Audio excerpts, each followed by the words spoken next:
Kapits, nandito tayo ngayon sa Cavite State University Silang Campus kung saan maghahanap tayo ng mga ilang estudyante na pwede nating interviewin about sa wika at sa jeepney face out. Kaya tara, samahan niyo ako, alamin natin ang kanilang mga opinion.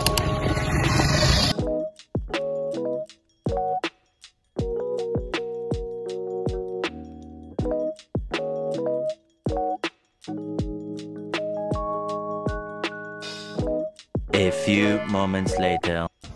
So ayun, kung saan mag-i-interview tayo ng mga ilang estudyante. Tara, samahan niyo ako. Ayan, dito tayo kila ate. Magaganda sila ate. Hello ate, anong pangalan niyo po? Ay, hello po. Anong pangalan niyo ate? Ganda-ganda naman yung ate. O, anong pangalan, name and section?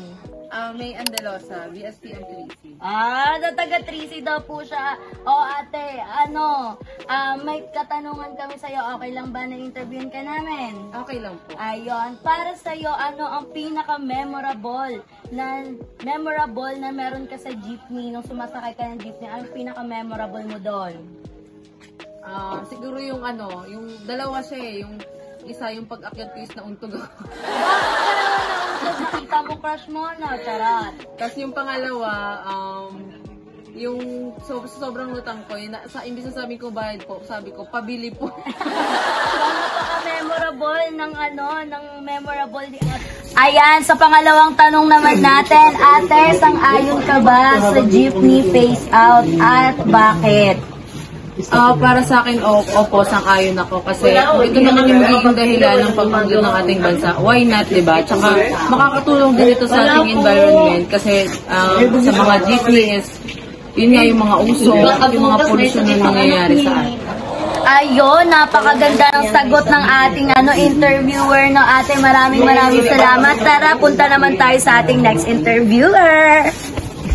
So ngayon, maghahanap naman tayo ng ibang interviewer. Tara, samahan niyo ako. Ay, ito si Kuya. Hello po, Kuya. Ano po pangalan niyo? Ako po si Jero Victor Abawag. Anong course niyo? Tourism po. Ayan, may dalawa kaming tanong. Okay lang ba sa'yo? Natanongin ka namin. About saan? Ayan, so may tatanong lang kami. Ano ba ang pinaka-memorable experience mo sa jeepney? Memorable experience. Siguro nung kasi nadulas ako sa jeep. Katagal nakakaya talaga siya. So yun ang pinaka-memorable experience mo. So naranasan mo na ba mag 1, 2, 3 sa jeepney? Oo. Ay, hindi mabait yung estudyante, naranasan na. So kuya, sang-ayon ka ba sa jeepney face out? Hindi. Bakit? Kasi bukod sa mahal nga bumili ng bagong model jeepney, bumili ng bagong unit, kasama rin kasi yan sa natin. Doon tayo kilala Philippines sa yung lumang jeep, traditional.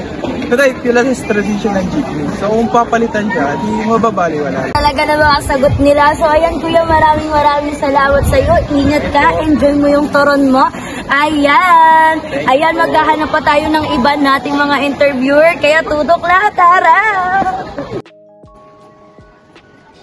Yan, may nakikita akong mga ilang estudyante doon nagtutumpukan, magkakaibigan. Ay, interviewin natin sila. Dito sila. Mga magagandang dito. Ayan, sige, habulin nyo. Hello po mga ate. Ayan, hi naman kayo sa vlog ko. Ayan. Ano muna ang mga pangalan at anong course? Juliana po. Ayan, ikaw ate, anong pangalan? Hana po. Tourism. Then ikaw din ate, anong pangalan? Jen.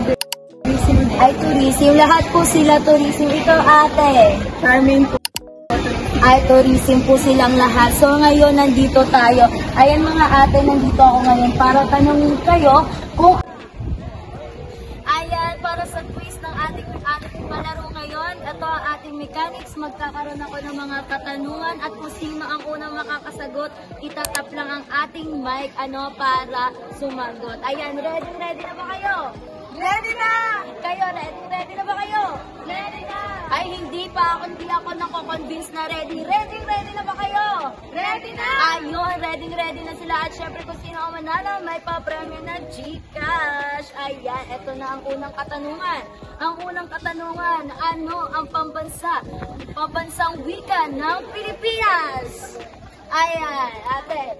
Tagalog. Mali, hindi Tagalog. Oh, still. Si ate, ano ang pambansang wika ng Pilipinas? Filipino, that's correct! Okay, pangalawang tanong.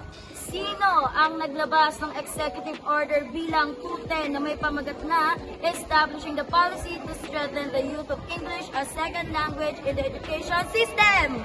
Ayan ate. Cory Aquino. Mali!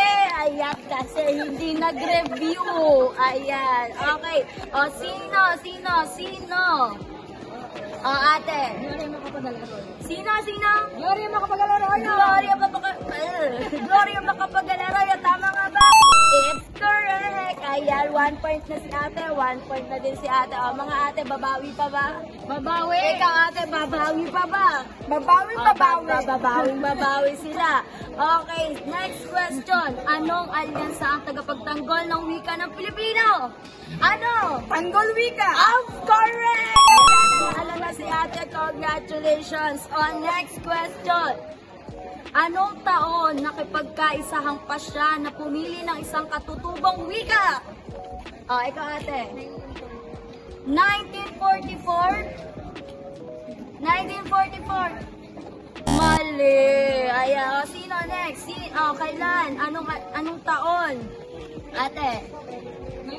1934. Is that correct? Ayan mga ate. 2 points na si ate at 1 point. Ate, babawi ka ba? Babawi siya. Ayan. Next question. Anong House Bill ang act to strengthen and enhance the use of English as the medium of instruction in the educational system? House Bill number?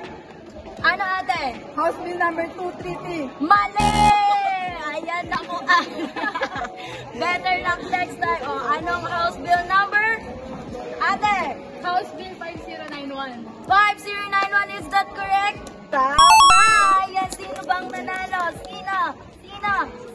Congratulations! Gcash number. Gcash na pa-premyo. Ayan, dahil ikaw ang nanalo sa huling katanungan. Pang Miss Universe to. Charot. Ayan, sa inyong opinion, ano ang kahalagahan ng wika? Para po sa akin bilang mag-aaral, mahalaga po ang wika kasi ito yung ginagamit natin para makipag-communicate kasi sa iba sila tayo ginagawa natin.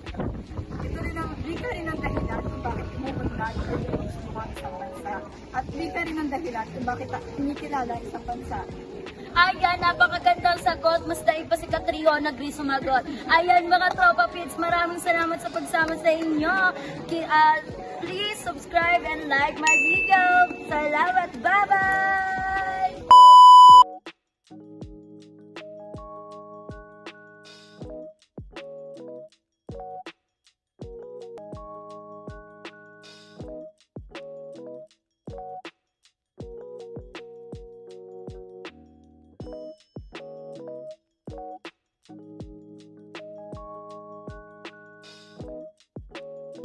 Hindi, sabi ko, oo. Sabi ko, mahal na wika. Hindi ko lang yan. Game na. Dito kayo, Jules. Jules, lakasan yung boses niya. 1, 2, go.